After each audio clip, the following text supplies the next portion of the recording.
اچھا، اس میں ایک اور چیز ہے عزیز صاحب کہ ہم یہ دیکھتے ہیں کہ کل تزکیہ نفس، اور اگر آپ کا دل صاف ہو گیا تو ظاہر ہے کہ یہ ایک عام آدمی بھی سمجھ سکتا ہے کہ ایک اتنی بڑی تبدیلی آئے گی جو ظاہر ہے کہ کسی انقلاب سے نہیں آ سکتی، کہ جب کرپشن ختم ہو جائے گی، جب آپ ایک دوسرے کے لیے ہمدردی اور جذبات آپ کے ایسے ہوں گے کہ آپ دوسرے کا خیال رکھیں گے، کسی کا حق نہیں ماریں گے، تو آٹومیٹکلی ایک تبدیلی آئے گی۔ اس اتنی بڑی تبدیلی کے لیے، اب چھوٹی چھوٹی تبدیلیوں کے لیے تو بڑی بڑی پارٹیاں بن جاتی ہیں، لیکن اتنی بڑی تبدیلی کے لیے کیا کوئی منظم جماعت ہے؟ گزارش یہ ہے کہ اس شعبے میں ایک بہت حادثاتی عمل ہوا ہے، اور وہ یہ ہے کہ ایک بہت بڑا کوئی کامل شیخ تھا، ولی اللہ تھا، اس سے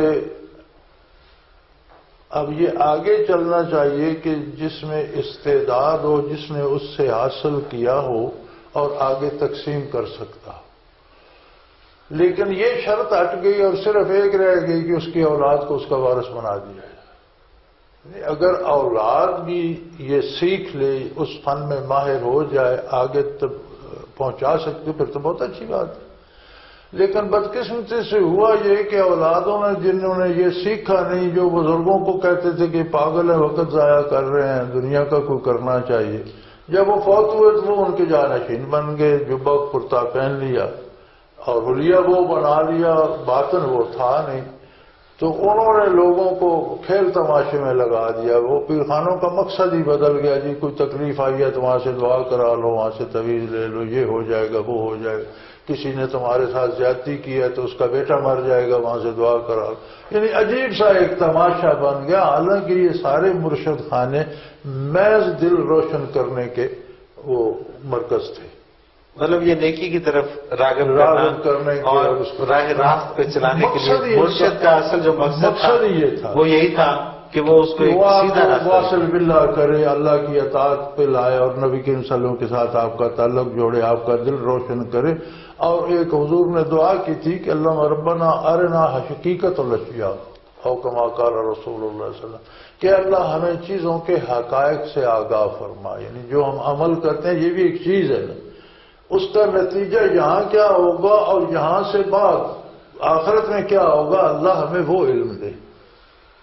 تو یہ علم ہے کہ ہاں، یہ جو قلب روشن ہوتا ہے تو یہ دائر ہوتا ہے، تو پھر یہ چیزیں اخذ کرتا ہے کہ اب اس کا دنیاوی ایفیکٹ کیا ہے، اخروی کیا ہے، آخرت میں کیا ہو۔ اور یہ لوگ تو پھر یہاں تک چلے جاتے ہیں نا، البریز ایک مشہور کتاب ہے تصوف کی، تو وہ خود پڑھے لکھے نہیں تھے، ان کے ایک مرید تھے، وہ لکھتے تھے جو ارشاد فرماتے، حضرت علی الدباغ اپنے وقت کے صاحب عہدہ ہوئے ہیں، روس ہوئے ہیں، بہت بڑے ولی اللہ ہوئے ہیں، تو ان کو آخری واقعہ، اس میں اتنی بڑی کتاب ہے، اب اردو میں بھی ترجمہ ہو چکی ہے، تو آخری واقعہ انہوں نے یہ لکھا ہے کہ میں نے شیخ سے کہا کہ ہمارا گورنر بڑا ظالم تھا لیکن بادشاہ نے اسے معزول کر دیا، اللہ کا شکر ہے۔ تو انہوں نے میری طرف دیکھ کر فرمایا، یار اس کے لیے دوزخ میں جو عذاب بن رہے تھے وہ تو اسی طرح بن رہے ہیں، تم کہتے ہو معزول ہوتا تو وہ رک جاتے۔ تو آگے وہ لکھتے ہیں کہ افسوس کہ بادشاہ نے اسی روز اس کو پھر بحال بھی کر دیا۔ اب اس شیخ نے آخرت کو دیکھ کر بتایا کہ آخرت میں اس کی جو سزائیں بن رہی تھی وہ تو ویسے بن رہی ہیں، تم کہتے ہو معزول ہو گئے۔ تو اس نے کہا جب میں باہر گیا تو پتہ چلا کہ بادشاہ نے اسے بحال کر دیا، وہ ظلم کرتا تھا، اس کے لیے آخرت میں کیا تعمیر۔ اب اس شیخ نے اس حوالے سے بات کی کہ یار تم کہتے ہو معزول ہو گئے تو اس کے عذاب تو ویسے ہی بن رہے ہیں، یعنی کہ ان کی وہ نظر تھی کہ انہوں نے